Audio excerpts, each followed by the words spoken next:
All right, welcome back, guys. Today we're going to do something a little bit different. We're going to take a look at what I think is probably one of the worst losses I've taken in RTA that I can remember. It was not procs. It was my brain not reasoning through what was going to happen. So this is going to be just a straight up beatdown. I totally deserved it against a slightly lower ranked player, but someone that knows what they're doing. I think it's worthwhile to think about the types of ways you can lose and try to diminish things that are under your control. So things that are not under control are procs, right? If you bring violent and they bring violent and they proc twice as much than you, they took twice as many turns, you're probably going to lose. So those are the ones that are most rage inducing because you're in the match for a while and then things spiral out of control that don't seem like fair, you know? It's not fair. Whereas technically the violent system is fair, it's just can be asymmetrical and can favor one person over another at certain times. In theory, you're being unfair in a different match because you have the same proc rate as your opponent. So I know you didn't want to see this video and be told that violent is fair, so sorry about that. But the the losses you want to avoid are draft losses because you pick your monsters, that's on you, and then misplays, right? So this is a shining, perfect diamond example of a draft loss. I lost this at the draft, and what's sad is I didn't really realize it, and that makes it even worse that I couldn't perceive my own problem early on. I was like, oh, I have a shot. No, I did not have a shot. Let's take a look. So I opened Vanessa first pick. They go Fran Ganny, which is interesting and maybe send some signals that I'm not used to seeing. I should maybe look at that Fran Ganny and think, why isn't it Fran Hathor, right? Usually Fran Hathor is chosen more often. Why do they want the Ganny? What are they trying to refresh? I don't know.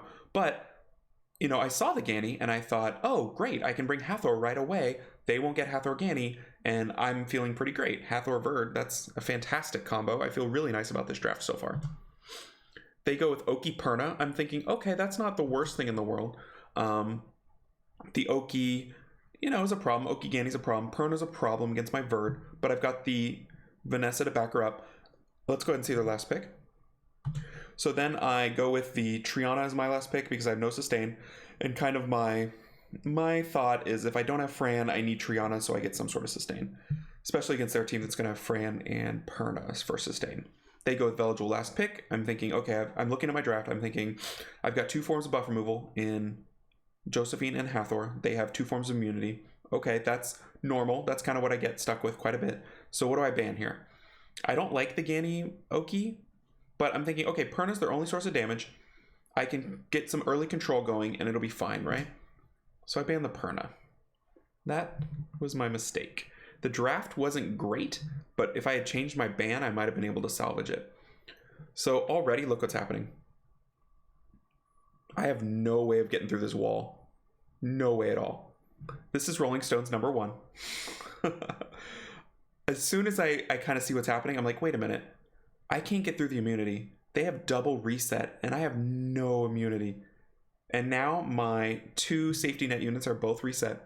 The only thing that has a skill is Hathor, third skill, but second skill didn't work. I was hoping second skill would work. It did not, which I don't think even if it did work, I'd have any shot here because they've got Ganny Oki online with nothing in its way.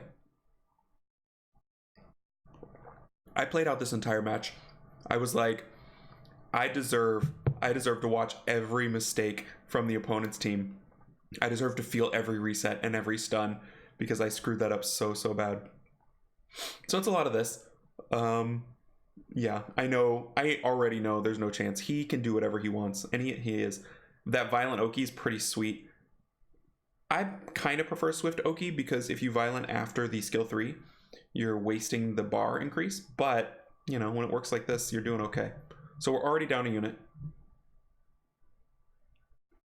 And we're going to speed it up just a hair because you know where this is going. I know where everybody knows where this is going. I defense break the Oki, and already I'm like, well, that's unfortunate because all I'm giving him is options to kill me faster if he wants to return the defense break and wail on me, which he does.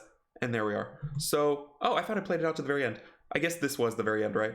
So that's my worst match in quite a while, and it really hurt my play for the day because it put me down 10 points. I think I could have lost against that player in a lot of different configurations. He was not exceedingly low. It wasn't like a C2 or anything. But I ended the day minus minus 3 points for the day after like 13 matches. So that 10 would have been nice to have back. I would have been, you know, plus 7 in theory. And even more if I had won, I'd be plus 12 for the day. So it's tough. It's tough sledding out there. Once you get past 1900, it's tough sledding. So don't be like me. Be smart. I should have banned either part of the Gani Oki. I think the Oki had to be the ban there because I can't let the Oki be refreshed constantly. The Gani locking me down is a problem, and the double immunity is still a problem. I probably should have brought my own defense against the Oki. Maybe the Amelia. Treat it like a Hathor. Bring Josephine Amelia. That way they have to choose. So yeah, either one of those options would have been better. I think I could have still lost fairly easily because I was behind in sustain. But yeah, don't do what I did. That was a tough match. So, you know, a lot of my videos and a lot of just videos in general that are posted are, you know, look at this broken unit doing crazy things. Like I have one coming out that's, here's how you kill Hathors every time. It's like, no. Sometimes you kill Hathor, sometimes you win, but sometimes you do silly stuff like this and you just get beat on. This was just an exceptional example. So anyway, hope you guys enjoyed it, maybe learned something from it, and I will catch you in the next time.